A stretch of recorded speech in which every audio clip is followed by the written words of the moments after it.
On August 24th, 2024, First Amendment auditors and real-life couple Acura Amanda and Palm Beach Free Press were shopping at the Home Depot in Palm Beach Lakes in West Palm Beach, Florida, when an employee called the police after an item that they purchased rang up for only a penny. Officer Anthony Goendu of the West Palm Beach Police Department responded to the call. It's not a penny. No, it's not a penny. It's not a penny. Hi. Hey. What's going on? So we bought something and she's saying that it didn't ring up right, but we paid for it. Let's figure this out, okay? Okay. May I? Yeah, go ahead. Can I have my card, please? Absolutely, man. So, ma'am, you want to come explain this? Okay, so they do just a for the register themselves, and then like it's a penny. So I told them that we have to change the price on it, and they wanted to walk out. We didn't steal anything. Paid for it. And Her name is Chanel. We have badge number 1986. What's your name, sir? Goendu. Are we being detained right now? Because we didn't steal anything. We paid for it. Can we talk to the manager really quick? I have a receipt. I'm not gonna sit here and wait when I If pay we're for being something, detained, right? that's a different story, but we're free to leave at this point. I mean, you guys aren't. It's just. Thank you. Have a We nice day. paid for an item. You We know, got a but receipt for it, man.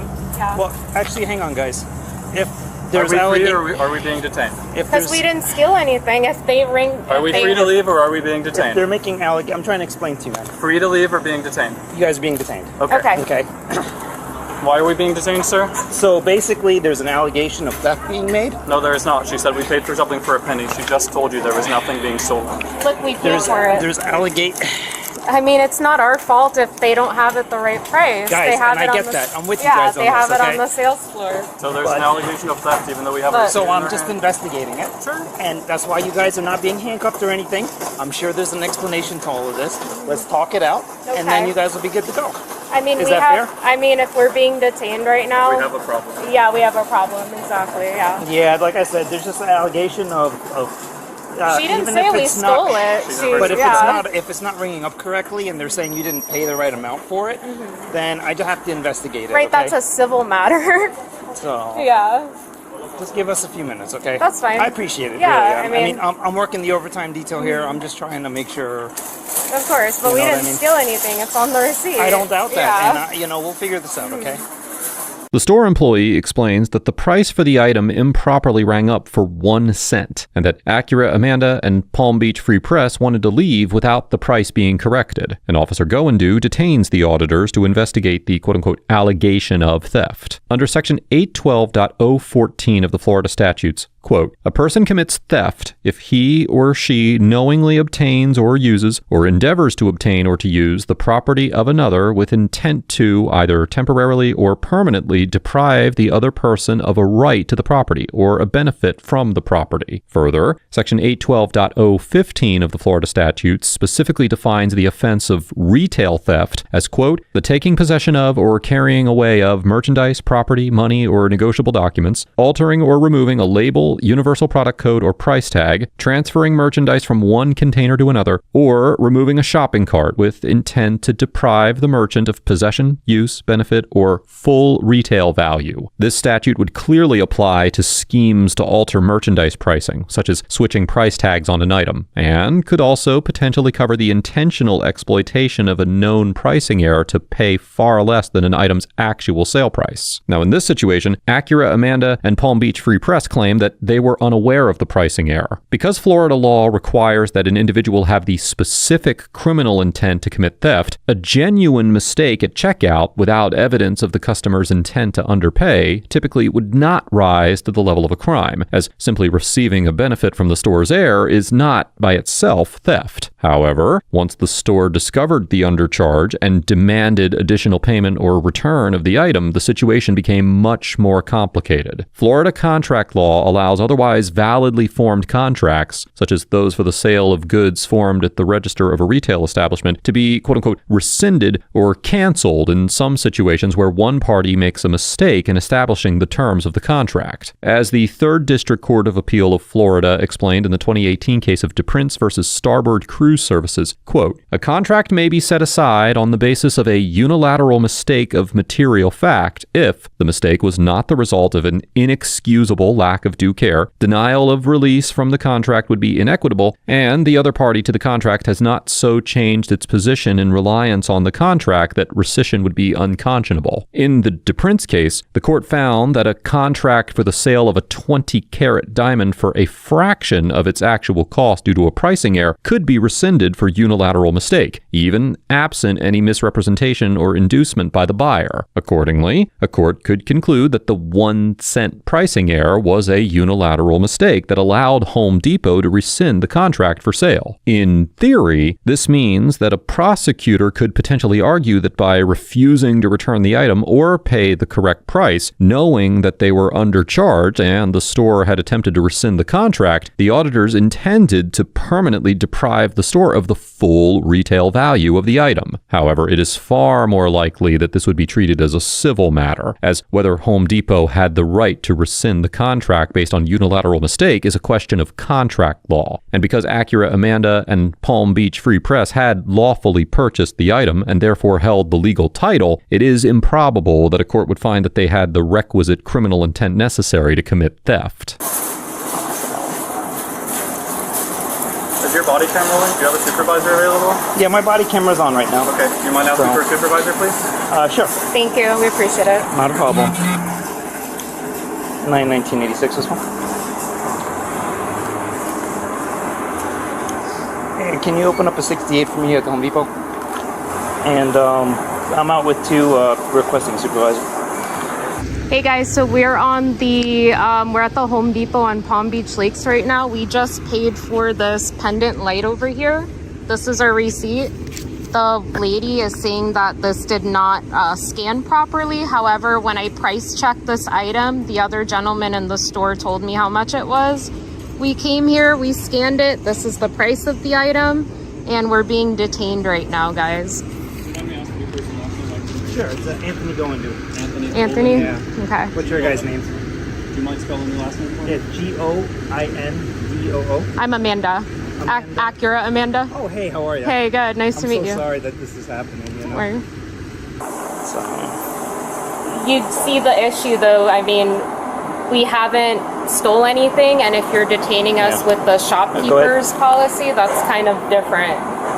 So Acura Amanda questions the legality of Officer Goindou's decision to detain her and Palm Beach Free Press based on the quote-unquote shopkeeper's policy. Florida's so-called shopkeeper's privilege is codified in Section 812.015 of the Florida statutes, which empowers merchants and certain other individuals, including police officers, to detain suspected shoplifters under specific circumstances. In the pertinent part, the statute provides that a law enforcement officer or merchant, now quoting, who has probable cause to believe that a retail theft has been committed by a person and that the property can be recovered by taking the offender into custody, may, for the purpose of attempting to effect such recovery or for prosecution, take the offender into custody and detain the offender in a reasonable manner for a reasonable length of time. However, unlike merchants, police officers may also detain citizens based on reasonable suspicion of criminal activity, as established by the Supreme Court in the now infamous case of Terry versus Ohio, and Section 901.151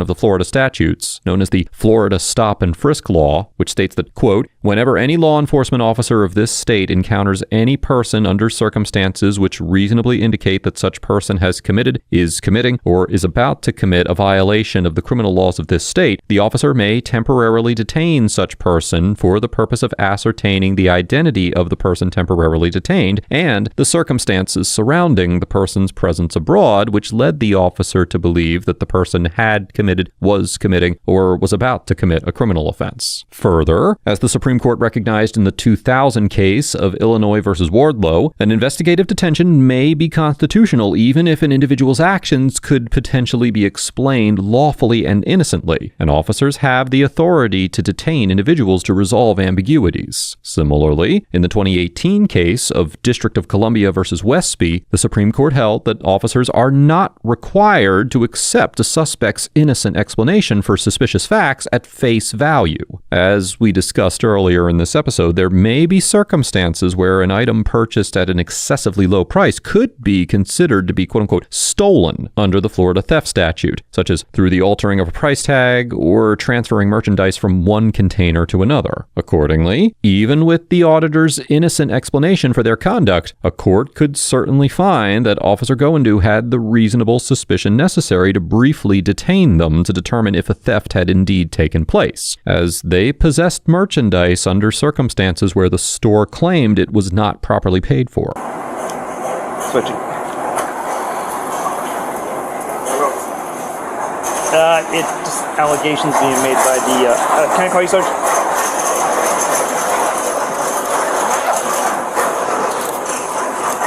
Copy.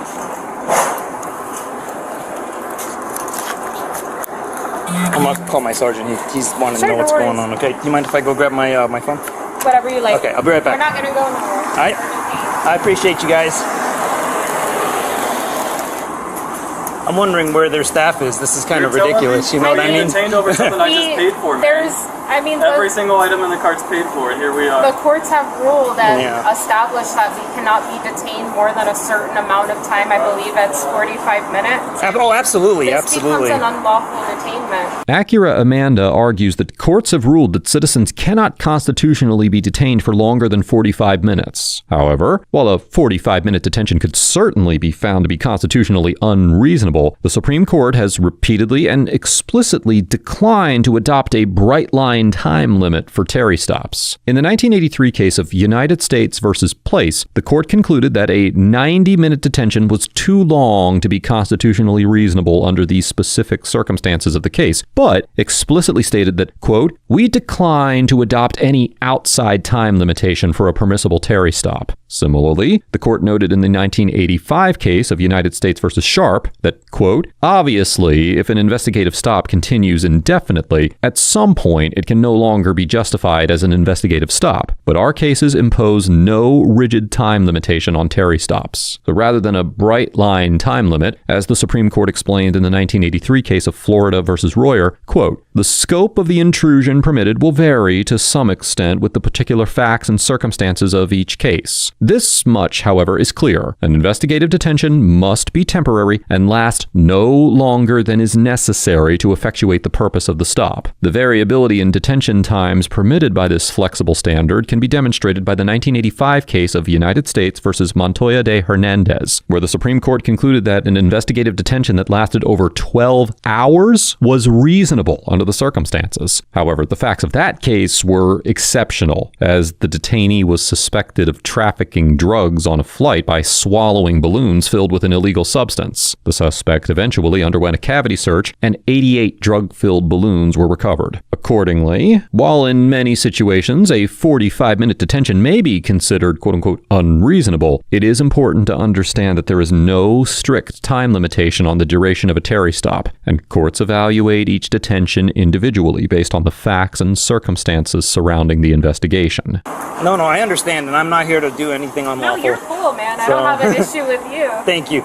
You're a very nice gentleman, but... I definitely... we have our receipt. We paid for everything. I definitely understand. This is a Home Depot issue, you know what I mean? It seems like they don't care because they're not coming out here either. Well, if they don't come out here, I'm going to be like, at this point, it's ridiculous, you know? I mean, this is our receipt, so... Hold on, I'm trying to go live right now. Detained, I'm trying to set my dishwasher. I can't go home and plug my dishwasher. So you can go look at my objects in my car. I'm just trying to figure out, so they're saying that you guys got rung up for the wrong item, or... Something was cheaper than what they wanted it to be. Look at what our light ring up as. A penny. They are supposed to... That's how much it's supposed to be. They're supposed to pull it off of the shelf, and they don't do that. The store is a mess in there. When you purchase the item, it's yours. It's in your possession. Yeah. Do you mind if I look at the item just to confirm the SKUs? And then if this is, you're absolutely right. If you take a picture of this with your phone, and you can ask them in there, hey, how much does this, it'll show you how much it is. Look at the SKU number, ending in 86 here, ending in 86 here. Every single item in the cart is bought and paid for. Yeah, we paid for everything. Over a receipt that we paid for something.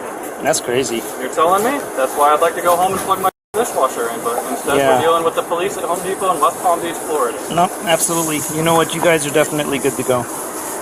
If it rang up as a penny, I mean, they'll have to. That's on them. And why we're on camera right now, unfortunately. You've been totally cool and civil. I appreciate that. But No, being detained over not a buying problem. items, I'm not cool with, man. Yeah, no, I understand. So are we free to go? Yeah, you guys are good. Goodbye. I apologize. All right. Thank you. All right. Take care, guys. Have a good day. Alrighty. You changed it to 66, cancel supervisor.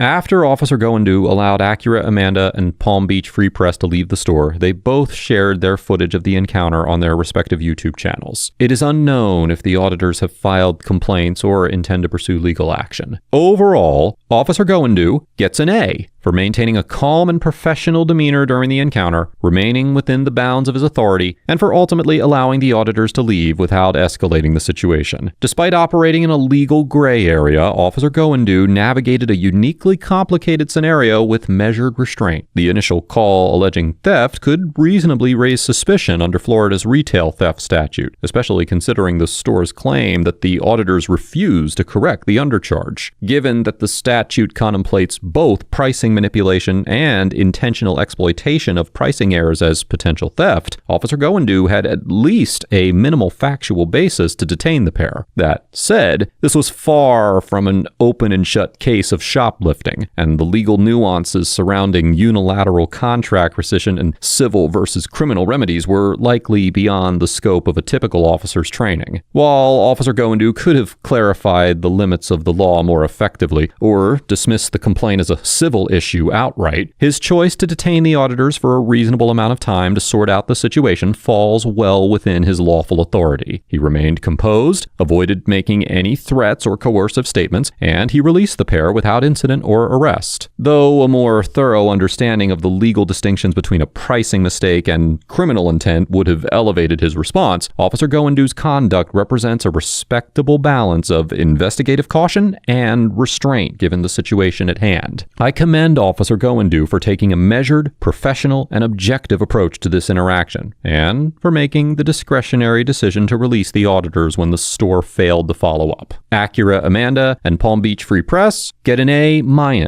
because although they were somewhat misinformed regarding the legal duration of the detention, they remained calm and collected despite being accused of theft, asserted their rights without becoming vulgar or provocative, and allowed Officer Goendu to conduct his investigation without issue. From the moment Officer Goendu initiated the stop, the auditors pressed for answers in a civil manner, questioned the legal foundation for the detention, and emphasized the importance of constitutional protections in real time, all while continuing to film and document the event. Throughout the interaction, they demonstrated a relatively firm understanding of their rights and maintained composure in the face of an uncertain legal situation. They presented their objections with clarity and without hostility, while avoiding the kind of theatrics or provocations that often undermine the credibility of First Amendment auditors. Although their statement about a 45-minute constitutional time limit on detentions was not legally accurate, it reflected a broader and legitimate concern about overlong investigative stops, especially in cases as dubious as this one. Given the murky legal footing of the store's complaint and the questionable claim of criminal intent, Amanda's insistence on clarity and legal justification was both appropriate and well executed. The auditor's conduct in this interaction not only reinforced the utility of citizen oversight, but also showcased how a rights-conscious individual can engage with law enforcement without escalating tension. While they certainly could have sharpened their legal arguments and avoided a few overstated claims, their overall approach was respectful, rights-focused, and effective in calling attention to a questionable detention over a civil dispute. Let us know if there is an interaction or legal topic that you would like us to discuss in the comments below. Thank you for watching.